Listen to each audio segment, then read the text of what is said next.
Kita kembali lagi di Sapa Indonesia Malam. Saya Cynthia Rompas. Saudara, program cek kesehatan gratis meningkatkan kualitas kesehatan masyarakat dan mengurangi beban biaya akibat penyakit yang seharusnya bisa dideteksi sejak dini. Namun bagaimana meningkatkan akses masyarakat untuk program ini? Kita akan bahas bersama Ketua Umum Ikatan Ahli Kesehatan Masyarakat IAKMI.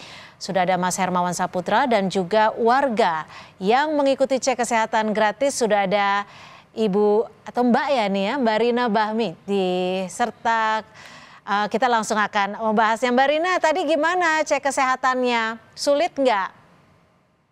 Alhamdulillah tidak sulit, dipermudah dan kira-kira hampir 2 jam lah selesai semua.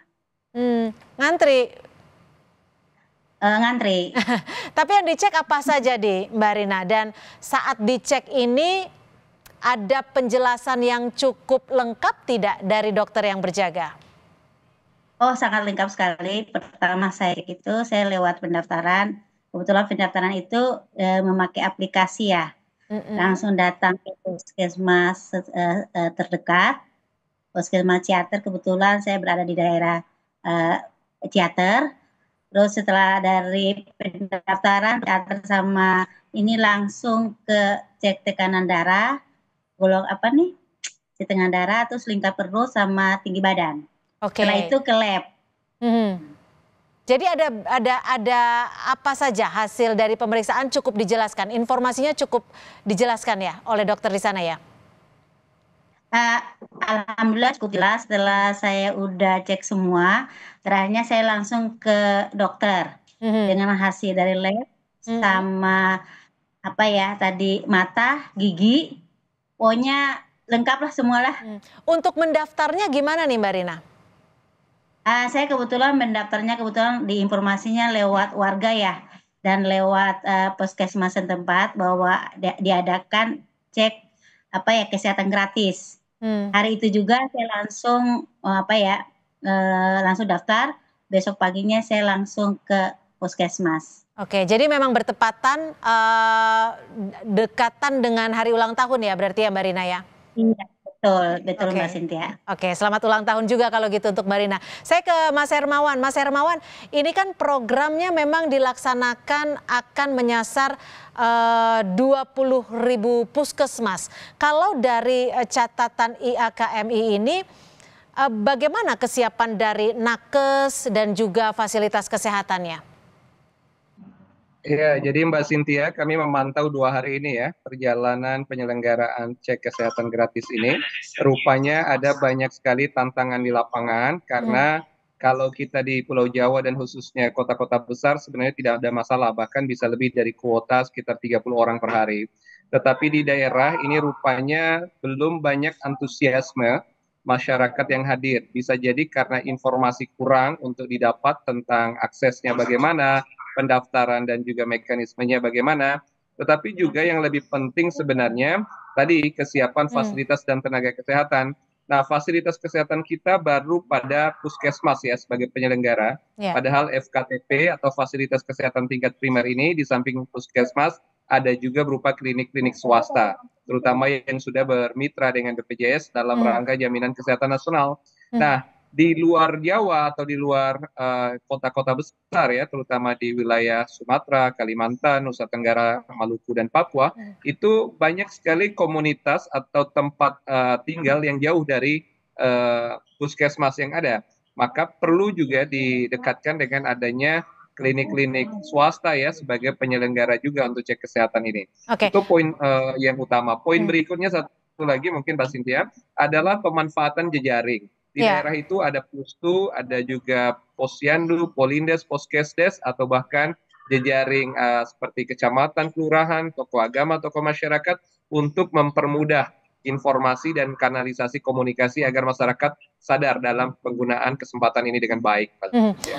Mas Hermawan, yang menjadi tantangan juga adalah pendaftaran dilakukan secara online. Lalu bagaimana menyikapinya, khususnya untuk daerah-daerah terpencil. Selain itu, yang menjadi tantangan juga adalah mencegah potensi kelelahan dari para nakes. Karena ini kan memang diharapkan tujuannya untuk seluruh masyarakat Indonesia ya. Iya, betul sekali. Pertama, rasanya sih udah disampaikan ya oleh Kementerian Kesehatan melalui juru bicaranya bahwa untuk pendaftaran itu tidak melulu menggunakan platform Satu Sehat secara online, Hmm. tetapi juga bisa mendaftarkan atau datang langsung bahkan ke Hmm. puskesmas, terutama dengan membawa KTP atau kartu keluarga. Tentu saja memang ini menjadi tantangan di daerah pedesaan atau di daerah yang jauh dari internet, infrastruktur komunikasi, jadi tetap dalam model konvensional itu tetap dimungkinkan.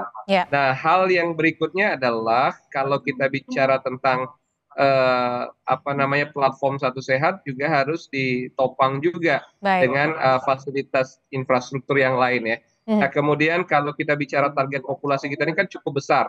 Hmm. Sekarang ini kurang lebih 283 juta penduduk Indonesia dan semuanya akan menjadi target populasi.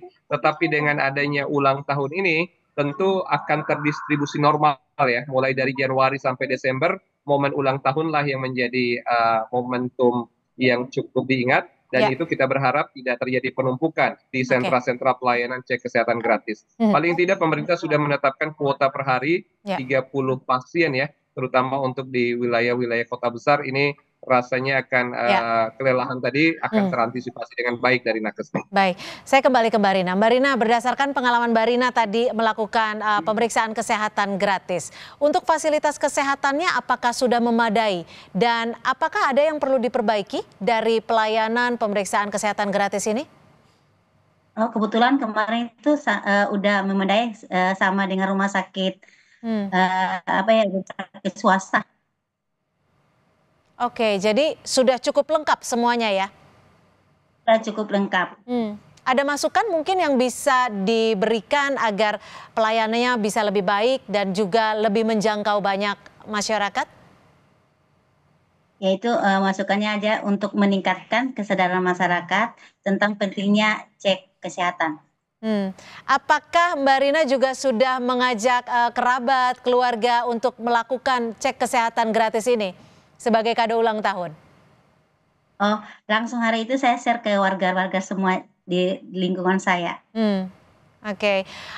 Mas Hermawan, kalau dilihat dari program ini, mekanisme pemantauannya nanti sebaiknya akan seperti apa? Ya, kalau kita ambil contoh dari Bu Rina, ini kan lebih dekat ya, karena ini di wilayah Tangerang Selatan, masih dekat dengan ibu kota dan Ya. aksesibel ya untuk semua. Nah, ke depan ini yang kita perlu pikirkan bahwa semua masyarakat itu bisa menggunakan, baik mereka yang sudah menggunakan kartu Indonesia Sehat atau terdaftar menjadi peserta JKN BPJS ataupun tidak, itu dimungkinkan untuk cek kesehatan gratis. Tapi yang menarik nanti kalau terjadi temuan tindak lanjut untuk perawatan dan pengobatan bagi mereka yang beresiko karena adanya kasus tertentu, ini yang harus dipikirkan. Orang-orang yang JKN BPJS-nya inaktif itu harus dimudahkan dan kita jadikan momentum pemeriksaan ini menjadi momentum peningkatan universal health coverage atau kepesertaan ya JKN oleh BPJS, dan ini mudah-mudahan juga akan diperkuat dengan cara memperkuat layanan primernya.